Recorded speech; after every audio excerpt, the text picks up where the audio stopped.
Good morning, students. Today we discuss about types of exchange rate in the foreign exchange market. In the transfer of currencies, a variety of rate are found. ਕਹਿੰਦੇ foreign exchange market ਦੇ ਵਿੱਚ ਜਦੋਂ ਆਪਾਂ currencies ਨੂੰ ਇੱਕ country to ਦੂਸਰੀ country ਦੇ ਵਿੱਚ ਟਰਾਂਸਫਰ ਕਰਦੇ ਹਾਂ ਤਾਂ ਉਹਦੇ ਵਿੱਚ ਕਈ ਵੈਰਾਈਟੀ ਦੇ ਰੇਟਸ ਜਿਹੜੇ ਆਪਾਂ ਨੂੰ ਦੇਖਣ ਨੂੰ ਮਿਲਦੇ ਆ। ਉਹ ਕਿਹੜੀਆਂ ਟਾਈਪਸ ਦੇ ਆ ਉਹ ਆਪਾਂ ਦੇਖਦੇ ਹਾਂ। ਫਸਟ ਵਨ ਹੈ spot rate. Spot rate means ਜਿਹੜਾ ਕਿ ਉਸੇ ਵੇਲੇ ਆਪਾਂ ਨੂੰ ਜਿਹੜਾ ਆ ਚੇਂਜ ਹੋ ਜਾਂਦਾ ਹੈ। It is the rate at which foreign currency or exchange is made available on the spot. Ready delivery. It means ਜਿਹੜਾ ਉਹ ਵਾਲਾ ਰੇਟ ਜਿਹੜਾ ਉਸੇ ਟਾਈਮ ਜਿਹੜੇ ਆ ਐਕਸਚੇਂਜ ਹੋ ਜਾਏ ਉਹਨੂੰ ਕਹਿੰਦੇ ਆ spot rate. This is also known as the current rate or cable or telegraphic transfer rate. ਇਹਨਾਂ ਦੇ another name ਕਿਹੜੇ ਆ? Current rate, cable or telegraphic transfer rate. This rate is quotiented differentially for the buyers and sellers as in case of share market. ਇੱਕ ਇਹ quotient differentiate ਹੁੰਦਾ ਆ, divided by ਹੁੰਦਾ ਆ buyers and seller ਦੇ ਦੁਆਰਾ, ਅਤੇ ਇਹਨੂੰ ਆਪਾਂ ਸ਼ੇਅਰ ਮਾਰਕੀਟ ਦੇ ਵਿੱਚ ਯੂਜ਼ ਕਰਦੇ ਹਾਂ। For example $1 is equal to ₹45 for the seller and $1 is equal to 46.20 for the buyer। ਜਿਹੜਾ ਕਿ ਸੈਲਰ ਆ ਉਹਦੇ ਲਈ $1 ਕਿੰਨੇ ਦਾ ਆ? 45 ਰੁਪਏ ਦਾ। ਅਤੇ ਜਿਹੜਾ ਬਾਇਰ ਆ ਜਿਹੜਾ ਵੇਚਦਾ ਉਹਦੇ ਲਈ ਕਿੰਨਾ ਆ? $1 46.20 ਰੁਪਏ ਦਾ। ਇਹਨਾਂ ਦਾ ਜਿਹੜਾ this difference is mainly due to banker commission. ਜਿਹੜਾ ਇਹਨਾਂ ਦੋਨਾਂ ਦਾ ਆਪਸ ਵਿੱਚ ਜਿਹੜਾ ਡਿਫਰੈਂਸ ਆ ਉਹਦਾ ਜਿਹੜਾ ਕਮਿਸ਼ਨ ਆ ਉਹ ਕਿਹਨੂੰ ਜਾਂਦਾ ਆ? ਬੈਂਕਰ ਕਮਿਸ਼ਨ ਨੂੰ ਜਾਂਦਾ ਆ। It is known as jobbing in share market. ਇਹ ਜਿਹੜੇ ਡਿਫਰੈਂਸ ਆ ਉਹਨੂੰ ਕੀ ਕਹਿੰਦੇ ਆ ਆਪਾਂ? Jobbing in share market. Second one ਆ ਫਾਰਵਰਡ ਰੇਟ।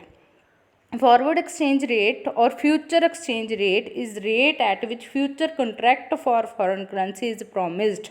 ਉਹ ਵਾਲਾ ਰੇਟ ਜਿਹੜਾ ਕਿ ਆਪਾਂ ਫਿਊਚਰ ਦੇ ਲਈ ਕੰਟਰੈਕਟ ਕਰਦੇ ਹਾਂ ਉਹਨੂੰ ਫਾਰਵਰਡ ਐਕਸਚੇਂਜ ਰੇਟ ਕਿਹਾ ਜਾਂਦਾ ਆ, ਅਤੇ ਇਹਨੂੰ ਆਪਾਂ ਫਿਊਚਰ ਐਕਸਚੇਂਜ ਰੇਟ ਵੀ ਕਹਿੰਦੇ ਹਾਂ।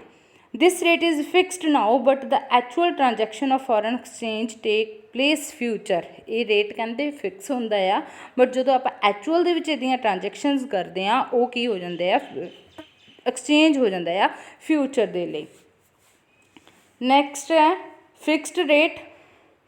Fixed rate refers to the system in which exchange transaction take place at rate fixed by government or determined by the monetary authorities।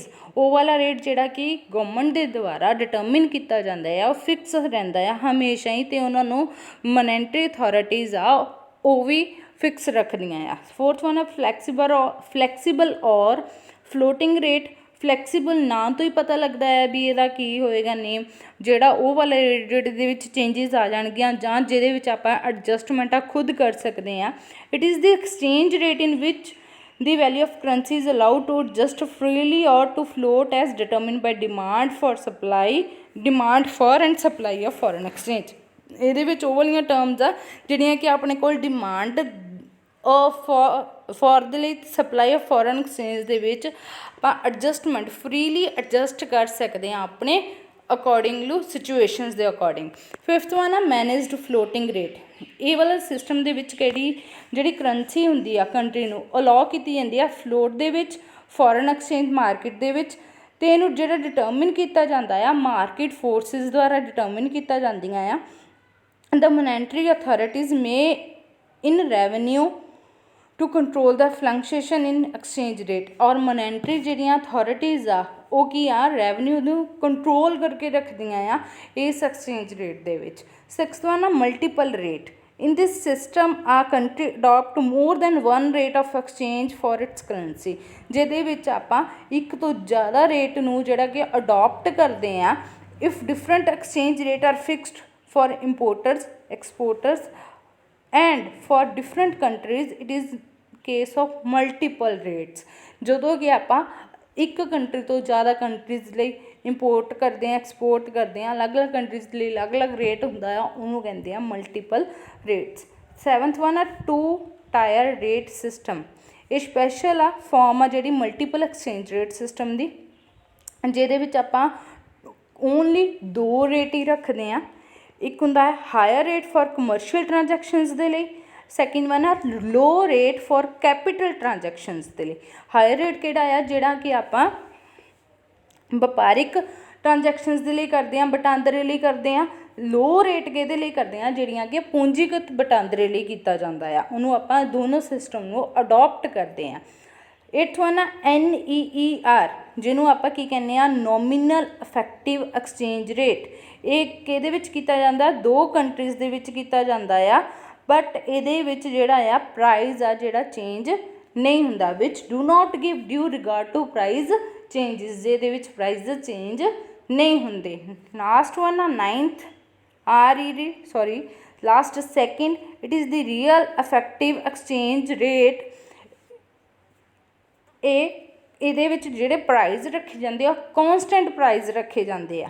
ਕੌਂਸਟੈਂਟ ਜਿਹੜੀ ਆ ਕਰੰਸੀ ਹੁੰਦੀ ਆ, ਕੌਂਸਟੈਂਟ ਰੇਟ 'ਤੇ ਇਹਦਾ ਜਿਹੜਾ ਰੇਟ ਲਗਾਇਆ ਜਾਂਦਾ ਆ। ਨੈਕਸਟ ਹੈ RER, it is the real exchange rate which is based on currency ratio on constant prices of 2 currencies countries. ਇਹ ਜਿਹੜਾ ਰੇਟ ਆ ਉਹ ਰੀਅਲ ਐਕਸਚੇਂਜ ਰੇਟ ਆ, ਇਹਦੇ ਵਿੱਚ ਜਦੋਂ ਆਪਾਂ ਕਰੰਸੀ ਨੂੰ ਰੇਸ਼ੋ ਨੂੰ ਕੌਂਸਟੈਂਟ ਪ੍ਰਾਈਸ 'ਤੇ ਆਪਾਂ ਐਕਸਚੇਂਜ ਕਰਦੇ ਹਾਂ, ਕਿਹੜੀਆਂ ਕੰਟਰੀਜ਼ ਦੇ ਵਿੱਚ ਕਰਦੇ ਹਾਂ, ਵਿਦਿਨ 2 ਕੰਟਰੀਜ਼ ਦੇ ਵਿੱਚ ਕਰਦੇ ਹਾਂ। ਲਾਸਟ ਵਨ ਹੈ crawling peg, it is a system by which a country specify a partially value for its currency and allow a small partially around it। ਇਹ ਕੀ ਆ, ਉਹ ਵਾਲਾ ਸਪੈਸੀਫਿਕ ਕਹਿੰਦਾ ਪਾਰਸ਼ਲੀ ਇਹਦੇ ਵਿੱਚ ਕੰਮ ਕੀਤਾ ਜਾਂਦਾ ਆ ਇੱਕ ਕਰੰਸੀ ਦਾ, ਅਤੇ ਉਹਨੂੰ ਸਮੋਲ ਪਾਰਟਸ ਵਿੱਚ ਅੱਗੇ ਉਹਨੂੰ ਪਾਰਟੀਸ਼ਨ ਉਹਦੀ ਕਰ ਦਿੱਤੀ ਜਾਂਦੀ ਆ। ਇੱਥੇ ਤੱਕ ਕਰਾਂਗੇ। ਨੈਕਸਟ ਕੱਲ੍ਹ ਕਰਾਂਗੇ main types of foreign exchange rate. Thanks to all.